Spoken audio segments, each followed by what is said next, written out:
Hello दोस्तों, स्वागत है आप सभी का एक बार फिर से मेरे YouTube channel study with Sunny पर। तो दोस्तों, आज की वीडियो में हम बात करने वाले हैं इंग्लिश ग्रामर के टेंस के बारे में। तो आज की वीडियो में हम जानेंगे टेंस के पहचान, इसके प्रकार और इसके अलग अलग रूपों के बारे में। तो सबसे पहले हम जान लेते हैं यहाँ पर टेंस की पहचान के बारे में।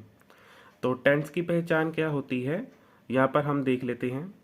वर्ब के जिस रूप से पता चले कि क्रिया कब हुई है उसे टेंस कहा जाता है।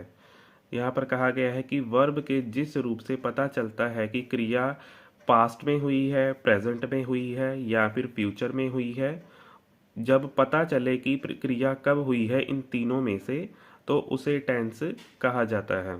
आगे है जो टेंस के कितने प्रकार होते हैं उसके बारे में हम यहाँ पर जानेंगे।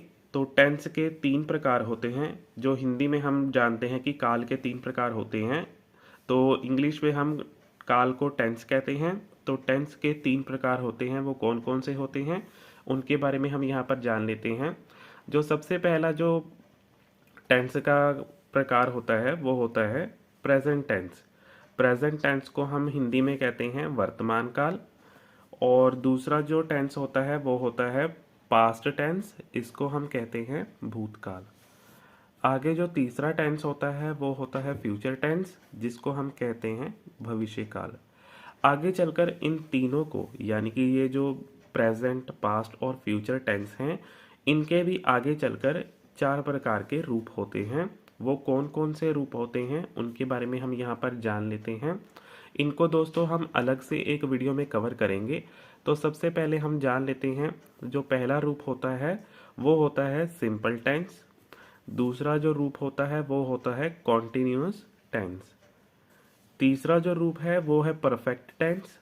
और जो चौथा यानी कि लास्ट जो रूप होता है वो होता है परफेक्ट कॉन्टिन्यूअस टेंस। तो आई होप दोस्तों कि आप सभी को यहाँ तक का क्लियर हो गया होगा।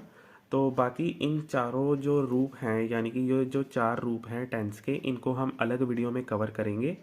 तो अगर वीडियो अच्छी लगी, नॉलेजेबल लगी, कुछ सीखने के लिए मिला, तो वीडियो को लाइक कीजिए, कमेंट कीजिए और सब्सक्राइब कीजिए।